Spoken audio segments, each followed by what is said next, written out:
और आप लोग देखने का प्रयास भी कर पा रहे हैं। आज मेरा पैरेललोग्राम का लेक्चर 2 है, क्लास 2 है। तो मेरे प्यारे बच्चे, इससे पहले लेक्चर 1 में हमने बात किया था कौन से रिलेटेड, ठीक है, कौन से भुजा क्या होती है वो आपने देखा है। अगर नहीं देखा है तो आप जाइए, ठीक है, वीडियो को जो प्ले लिस्ट में दिया हुआ है आप आराम से देख सकते हैं। लेकिन अगर आप देखें तो अच्छी बात है, आप इसको देख रहे हैं तो ये बात आपको पूरी बात समझ में आ जाएगी। आप पहला लेक्चर देखे होंगे तब। तो मेरे प्यारे बच्चे, सबसे पहले आपको ये देखना है एरिया एनालिसिस, यानी क्षेत्रफल का जो विश्लेषण होगी हम लोग कैसे करेंगे। तो सबसे पहले आपको करना क्या है, दो समांतर रेखा का कोई तिर्यक छेदी रेखा काटती है तो हम लोग जानते हैं एकांतर कोण। अगर ये थीटा होगा मेरे प्यारे बच्चे तो ये भी आपका क्या हो जाएंगे, थीटा हो जाएंगे। अगर ये आपको बीटा है तो ये भी कितना हो जाएंगे, बीटा हो जाएंगे। ये बात आपने पढ़ा था लाइन और एंगल में। अब हम यहाँ पे एनालिसिस करेंगे, जैसे कि आपको बोर्ड पे दिख रहा हो सर ये कैसे आप लिखिए, ये हमने कैसे लिखा उसी का विश्लेषण यहाँ पे। आप देखो, दो समांतर रेखा का कोई तिर्यक छेदी रेखा काटती है तो मेरे प्यारे बच्चे ये एंगल ध्यान से देखना, ये एंगल कुछ देर के लिए हम यहीं पे मान लेते हैं, ये एंगल आपको लग रहा है थीटा है, ये एंगल आपको क्या लग रहा है, थीटा। अपने आप का चतुर्भुज का ये कोण जो हो जाएंगे ये भी अपने आप में क्या हो जाएंगे, थीटा। जस्ट रूप ये से देखो, ये थीटा है तो ये अपने आप को देखो, ये जो आपका आर्क ये कोण जो बन रहा है ये थीटा है, तो ऊपर वाला जो कोण बनेगा चतुर्भुज का ये भी थीटा हो जाएंगे। दूसरी बात है, ये तो समांतर रेखा को कोई तिर्यक छेदी रेखा काटती है तो आप प्यारे बच्चे अगर ये कोण आपको बीटा है तो ये भी कोण आपका क्या हो जाएंगे, बीटा। ये देखिए बीटा और ये आपस में बीटा हो जाएंगे।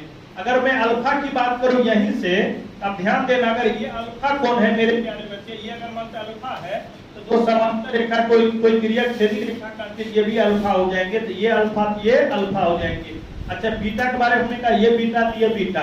अच्छा, इसी में बात करो, अगर ये आपका गामा है, ठीक है, ये भी आपका क्या हो जाएंगे, गामा हो जाएंगे। तो एक बात आपको समझ में आया है यहाँ पे, ये अगर थीटा है तो ये थीटा, ये अल्फा है तो ये अल्फा, ये बीटा है तो ये बीटा, ये गामा है तो ये गामा, आपने ये पढ़ा, ठीक है। तो आपने कोण का एनालिसिस देखा है। और हाँ, ये मत सोचना ये जो विकर्ण जो है एक, ये जो कोण को समद्विभाजित करेगी, ये कटे नहीं करेगी।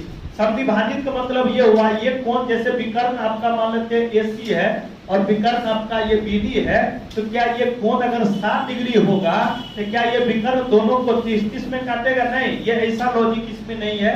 ये कंफ्यूजन मत दिमाग में रखना, ये कोण समद्विभाजित नहीं करती है। ये कितना होंगे, जो अलग अलग कोणों के रूप में ये विभक्त होती है। अगर ये बराबर होता है ये भी अल्फा लिखते, ये भी अल्फा लिखते, यानी एंगल हमने अलग अलग लिखा है, इसका मतलब ये दोनों आपस में समद्विभाजित नहीं करती है, मतलब ये दोनों कोण अलग अलग रहे होंगे, ठीक है।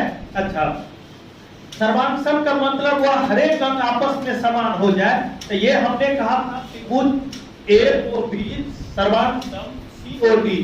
तो मेरे प्यारे बच्चे, आखिर ये कोण इसके बराबर क्यों हुआ, तो थोड़ा सा हम समझाते हैं।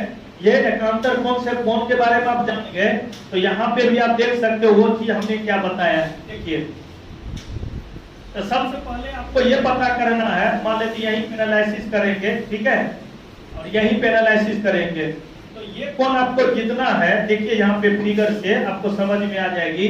तो ये कोण अगर आपका थीटा है तो ये भी कोण आपस में क्या हो जाएंगे, थीटा। ध्यान देंगे, यानी ये कोण जितना होंगे ये भी उतने ही बराबर होंगे।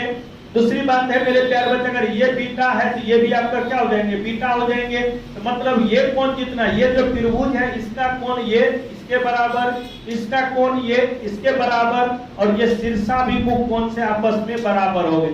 तो ओवरऑल हम लोग जानते हैं आपका ये जितना एंगल का कोण ये भी उतना ही, ये जितना एंगल का ये भी उतना ही, और ये दोनों आपस में शीर्षाभिमुख कोण से बराबर, तो दोनों एंगल का मान तो समान हो गया। यानी अगर समान हो गया तो मतलब भुजा की लंबाई भी समान हो जाएंगे, इसका मतलब ये सर्वांग हो जाएंगे, ठीक है। अच्छा, ये उसी प्रकार से AOB के बारे में हमने डिस्कस किया, उसी प्रकार BOC के बारे में, ये दोनों बात सर्वांग के रूप में हमने जाना। अब रहा क्षेत्रफल के बारे में, तो क्षेत्रफल मान लेते हैं त्रिभुज AOB का क्षेत्रफल जितना होंगे उतने BOC का क्षेत्रफल, उतने COD का क्षेत्रफल, उतने AOD का क्षेत्रफल, ये सभी आपस में क्या हो जाएंगे, बराबर हो जाएंगे, समान हो जाएंगे। लेकिन अगर किसी एक पाद का क्षेत्रफल अगर आपको निकालना है और समांतर चतुर्भुज का क्षेत्रफल दे रखा है, उसका चौथाई कर देंगे तो किसी भी एक सेक्शन का आपका क्षेत्रफल आ जाएगा, जैसे आपको दिख रहा होगा। ठीक है, या क्वेश्चन हम डिस्कस करेंगे, आप टेंशन मत लेना। दूसरी बात है, अगर बाय द वे एक सेक्शन का कोई क्षेत्रफल आपको अगर दिख रहा हो या दे रखा हो और समांतर चतुर्भुज का क्षेत्रफल आपसे पूछ ले, उसमें हमेशा कितना से गुना कर देना, 4 से गुना कर देना, आपको 100% ये क्षेत्रफल आ जाएगा। तो ओवरऑल हमने ये जाना आज के सेशन में कौन से सर्वांग सम होंगे वो हमने जाना, विकर्ण एक दूसरे को कौन सा विभाजित नहीं करती है हमने वो जाना। उसके बाद ये चारों त्रिभुज जो बन रहा है विकर्ण के माध्यम से वो बन रहा, सारे को क्षेत्रफल आपस में समान होता वो हमने जाना। अगली बात जाना, अगर बात करें मेरे प्यारे बच्चे, अगर ये सेक्शन, मेरी बात को ध्यान देना, अगर हम यहीं पे बात कर लेंगे, आपको क्या लगता है, थोड़ा सा ध्यान देंगे सारे बच्चे। त्रिभुज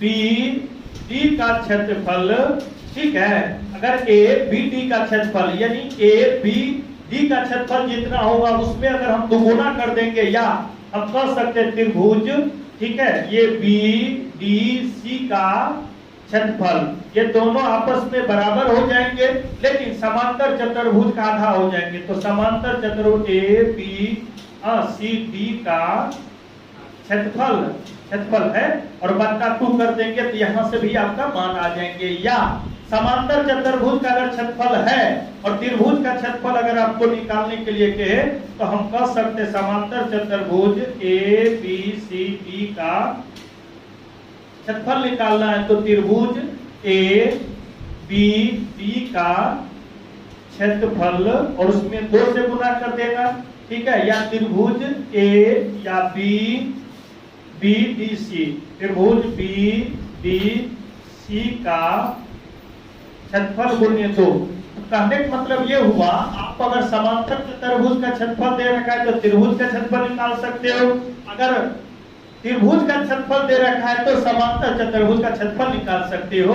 तो आगे हम लोग क्वेश्चन डिस्कस करेंगे, फिलहाल आज के सेशन में इतना ही बात करेंगे, फिर नेक्स्ट वीडियो में मिलेंगे। तब तक अपना ख्याल रखें, सुरक्षित रहें, पढ़ाई करते रहें। Thank you, okay, bye bye.